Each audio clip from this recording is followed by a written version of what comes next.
Hello students, hope you all are keeping safe. Today we are going to start new chapter number 2, relation and function. In previous chapter we have discussed various operation on sets. In this chapter we will study one more operation which is known as the Cartesian product of set. Then we will finally enable us to introduce the concept of relation. Okay, so let's start. First is ordered pair. What do we mean by ordered pair? An ordered pair consists of two elements in a given fixed order. Means if A and B are any two sets, then by an ordered pair of elements, a pair AB. In this order where A belongs to A and B belongs to B. Small a and b, that is element, and capital A and capital B belongs to the set. अगर हमारे पास एक ordered pair में हमने element लिख दिए A B, this mean that जो small A होगा वो सेट ए को बिलोंग करेगा, जो पहला वाला सेट होगा, and second element second set को बिलोंग करेगा. ठीक है ना. तो हमें फिक्स्ड ऑर्डर को बिल्कुल अपने माइंड में फिक्स रखना है. मीन्स फर्स्ट वाला एलिमेंट फर्स्ट सेट को बिलोंग करेगा, सेकंड वाला एलिमेंट सेकंड सेट को बिलोंग करेगा. ठीक है. Next is equality of ordered pair. What do you mean by equality? Two ordered pairs A1 B1 and A2 B2 are equal. कब equal होंगे? जब दोनों एलिमेंट आपस में इक्वल होंगे. कैसे? इस वाले ऑर्डर्ड पेयर का फर्स्ट एलिमेंट सेकेंड वाले ऑर्डर पेयर के फर्स्ट एलिमेंट के इक्वल होगा. That means A1 is equals to A2 and similarly B1 is equals to B2. Okay. But अब आप यहाँ पर देखिए A1 B1 है, A2 B2 है, तो ये कब इक्वल होंगे? जब A1 A2 के इक्वल होगा, B1 B2 के इक्वल होगा. लेकिन हम डेफिनेशन के अकॉर्डिंगली ये नहीं कह सकते कि 1 2 किसके इक्वल हो जाएगा? 2 1 के बिल्कुल भी इक्वल नहीं होगा. क्यों? क्योंकि 1 is not equal to 2 and 2 is not equal to 1. Similarly 1 1 is not equal to 2 2 because 1 is not equal to 2 and 1 is also not equal to 2. Okay. देखिए next is question number 1. Find the values of A and B if 3A minus 2, B plus 3 is equals to 2A minus 1, 3. Means आपको A और B की value find करनी है. Ordered pair दे रखे हैं तो हम डेफिनेशन में क्या लगाएंगे? इक्वलिटी ऑफ ऑर्डर्ड पेयर, यानी इस वाले ऑर्डर्ड पेयर का फर्स्ट एलिमेंट इसके इक्वल हो जाएगा. That means 3A minus 2 is equals to 2A minus 1. आप इसे सॉल्व करेंगे तो सॉल्व करके A की वैल्यू कितनी आ जाएगी? 1. Similarly B plus 3 is equals to कितना हो जाएगा? 3. आप सॉल्व करेंगे 3 minus 3 कितना हो जाएगा? B की वैल्यू कितनी आ जाएगी? 0. इस तरीके से हम किसी भी ये जो भी ऑर्डर पेयर दे रखा होगा वैल्यूज लगा के, इनकी वैल्यूज लगा के जो भी हमसे गिवन वैल्यूज या फिर जो भी हमसे वैल्यूज पूछे होंगे उनको फाइंड करेंगे. ठीक है. Next is Cartesian product of set. तो प्रोडक्ट ऑफ सेट पढ़ने के लिए हमें सबसे पहले क्या ध्यान रखना है? इसमें ऑर्डर्ड पेयर. ठीक है. अब देखिए, let A and B be any two non empty sets, then the set of all ordered pair A B such that A belongs to A. वही मीन है इसका भी. फर्स्ट एलिमेंट फर्स्ट सेट को belong करेगा and B belongs to B. Second element second set को belong करेगा. Is called the Cartesian product of sets A and B and it is denoted by A cross B. किससे denote करते हैं हम इसे? A cross B से. और हमें जितने भी जो भी हमें एलिमेंट्स इनमें दे रखे होंगे उन सबको क्रॉस प्रोडक्ट में हम ऑर्डर्ड पेयर की फॉर्म में लिखते रहेंगे. ठीक है. अब देखिए A cross B, that means ordered pair A B such that A belongs to A and B belongs to B. और इन्हें हम कर्ली ब्रेसेस में बात कर देंगे. ठीक है ना. इस तरीके से हम क्या करेंगे? प्रोडक्ट करेंगे. अब आप देखिए, if A is equals to 5 और B इज इक्वल्स टू 5. कोई भी आपको दो सेट दे रखे हैं, अगर किसी भी सेट में एलिमेंट कैसा है? 5 मीन्स नॉन एम्प्टी सेट है, तो हमारी क्रॉस प्रोडक्ट भी हमेशा कैसे ही होगी? 5 मीन्स एम्प्टी. ओके. अब देखिए आप question is that set A है, कितने एलिमेंट हैं? 3 2 4 6 and set B contains 2 elements 1 2. Then find A cross B and B cross A. आपको प्रोडक्ट फाइंड करनी है. कैसे करेंगे? A cross B. सबसे पहले A के आपने एलिमेंट लिख लिए, यहाँ पर B के एलिमेंट लिख लिए. अब देखिए, बिल्कुल ध्यान से देखिए. सबसे पहले हम 2 लेंगे. 2 का पेयर किसके साथ बनाएंगे? 1 के साथ. ऑर्डर्ड पेयर बना दिया. फिर 2 का पेयर 2 के साथ, ये रहा. ठीक है ना.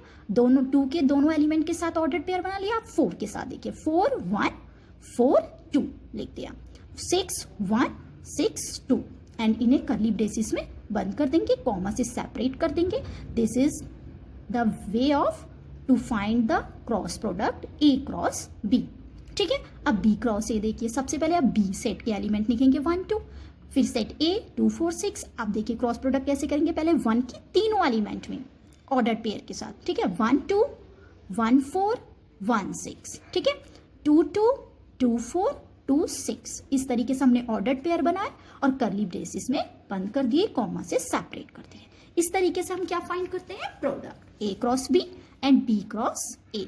ओके, अब नेक्स्ट एग्जाम्पल इज, आपके पास सेट ए दे रखा है, सेट ए में एलिमेंट है ए बी, सेट बी में एलिमेंट है 1 2 3. आपको क्या फाइंड करना है, A cross B cross A cross A, B cross B and A cross B intersection B cross A.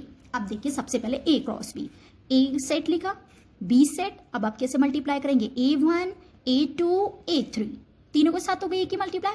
अब बी के साथ देखिए B1 B2 B3. Ordered pair में बिल्कुल कंपल्सरी है लिखना, कॉमा से सेपरेट करना, कर्ली ब्रेसिस में बंद करना. Next is B cross A. फिर देखिए बी के एलिमेंट अब फर्स्ट नंबर पे लिखेंगे, फिर सेकंड सेट ए के एलिमेंट. अब देखिए 1A 1B, दोनों के साथ हो गया multiply, 2A 2B 3A 3B. सबको हमने किस में लिखा, ऑर्डर्ड पेयर में, कर्ली ब्रेसिस में बंद कर दिया. अब ए क्रॉस ए कैसे फाइंड करेंगे, A B cross A B, पहले A B, B A B B, curly braces में बंद कर दिया. Next is B cross B. अब देखिए पहले 1 2 3, फिर अगेन क्या लिखेंगे 1 2 3. अब देखिए पहले 1 की तीनों के साथ पेयर बनाएंगे, 1 1 1 2 1 3. फिर 2 का तीनों के साथ पेयर बनाएंगे, 2 1 2 2 2 3. 3 का तीनों के साथ पेयर बनाएंगे, 3 1 3 2 3 3. ठीक है, अब आप देखिए ए क्रॉस बी ये है, बी क्रॉस ए है, यहाँ पर कोई भी एलिमेंट सेम नहीं है, कोई भी ऑर्डर्ड पेयर. तो इंटरसेक्शन कितना हो गया हमारा 5. और इंटरसेक्शन में हमें कैसे ही एलिमेंट लेने होते हैं, कॉमन. यहाँ पर कोई भी एलिमेंट या कोई भी ऑर्डर्ड पेयर कॉमन नहीं है, दैट इज 5. ओके, तो इस तरीके से आप प्रोडक्ट फाइंड आउट करेंगे. ठीक है, next is if we have 3 set, then Cartesian product of 3 set, how we define? Let A and B and C be 3 set, then A cross B cross C is the set of all ordered pair triplet having first element from A, second element from B and third element from C. Same ऐसे ही करेंगे जैसे कि हमने ए cross B किया था. अब देखिए ए cross सी कैसे आ जाएगा, A B C such that A belongs to capital A, B belongs to capital B, small C belongs to capital C. Small वाले सारे एलिमेंट्स हैं एंड कैपिटल वाले सारे सेट हैं. अब आप देखिए थर्ड 3 सेट में मल्टीप्लाई कैसे करेंगे. सेट ए गिवन है, बी गिवन है. सबसे पहले हम ए क्रॉस बी फाइंड करेंगे. ठीक है ना, तो आप देखिए सेट ए में एलिमेंट है 1 2, सेट बी में एलिमेंट है 3 4. कैसे मल्टीप्लाई करेंगे, 1 3 1 4 2 3 2 4. ऑर्डर्ड पेयर में लिखा, कर्ली ब्रेसिस में बंद किया, कॉमा से सेपरेट कर दिया. ए क्रॉस बी हमें मिल गया. अब ए क्रॉस सी कैसे डिफाइन करेंगे, ए क्रॉस बी, ठीक है ना, मल्टीप्लाई बाय सी. तो हमने ए क्रॉस बी के लिख लिया सेट पूरा. सी में एलिमेंट है 4 5 6. अब हम क्या करेंगे देखिए बिल्कुल ध्यान से, 1 3 है तो पहले 1 3 की हम मल्टीप्लाई 4 में करेंगे, 1 3 की ही मल्टीप्लाई 5 में करेंगे, 1 3 की ही मल्टीप्लाई 6 में करेंगे. मीन्स इनके साथ पेयर वाइज लिखते रहेंगे. 1 3 4 1 3 5 1 3 6. कंप्लीट हो गया 1 3. अब 1 4 पर आ जाइए, 1 4 4 1 4 5 1 4 6. कंप्लीट. 2 3 पर आ जाइए, 2 3 4 2 3 5 2 3 6. कंप्लीट. अब लास्ट इज 2 4 2 4 4 2 4 5 एंड 2 4 6. सबको ऑर्डर्ड पेयर में लिखा, कर्ली ब्रेसेस में बंद कर दिया. इस तरीके से अगर आपके पास 3 सेट गिवन हो तो सबसे पहले 2 सेट की मल्टीप्लाई कीजिए, फिर थर्ड सेट के साथ मल्टीप्लाई करेंगे. ठीक है ना. This is important point that A cross B cross C is equals to A cross B cross C is equals to A cross B cross C. अगर सबसे पहले आप B cross C find out करते फिर ए के साथ multiply करते, इस सिचुएशन में भी मल्टीप्लाई हमारी कैसी ही रहती, बिल्कुल सेम रहती. ठीक है. Now next one is number of element in the Cartesian product of set. आपको फाइंड आउट कर रहे हैं कि कितने इसमें नंबर ऑफ एलिमेंट्स हैं प्रोडक्ट में. तो कैसे फाइंड करेंगे, आपके पास 2 सेट हैं, आपको फाइंड करना है number of elements in A cross B. तो आप कैसे फाइंड करेंगे, number of element in set A multiply by number of element in set B. ठीक है. अब आप यही एग्जाम्पल देखिए, इसमें एलिमेंट कितने हैं 2, एलिमेंट कितने हैं 2, तो 2 2 जा कितने हो गए 4, यानी क्रॉस प्रोडक्ट में कितने एलिमेंट आएंगे 4। अब यहाँ पर आप देख लीजिए 1 2 3 4 ही एलिमेंट आ रहे हैं यहाँ पर, ठीक है ना। तो इस तरीके से आप फाइंड आउट कर लेते हैं। अब सेट 3 में देखना है, तो 3 में भी कैसे कैसे सेट करेंगे, A cross B cross C, number of element in set A, number of element in set B, number of element in set C। अब यहाँ पर 2 2 जा कितना हो गया 4, और 4 3 जा कितना हो गया 12, यानी A cross B cross C में कितने एलिमेंट आएंगे 12। अब आप यहाँ पर काउंट कर लीजिए, देखिए 1 2 3 4 5 6 7 8 9 10 11 12, इतने ही एलिमेंट थे। तो इस तरीके से हम number of element in Cartesian product of sets में फाइंड आउट कर लेते हैं। ओके,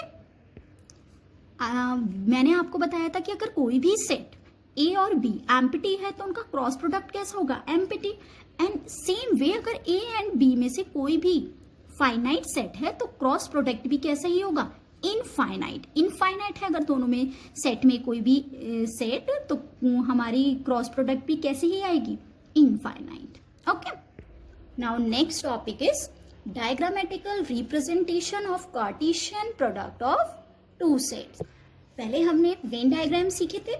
इन सेम वे देखिए, अगर आपको क्रॉस प्रोडक्ट करनी है उसे हम किससे रिप्रेजेंट करते हैं, अगर डायग्रामेटिकल रिप्रेजेंटेशन बनाना होता है तो हम उन्हें एक एरो डायग्राम से रिप्रेजेंट करते हैं। एरो डायग्राम बनाने के लिए सबसे पहले हम क्या ही बनाते हैं, वेन डायग्राम बनाते हैं।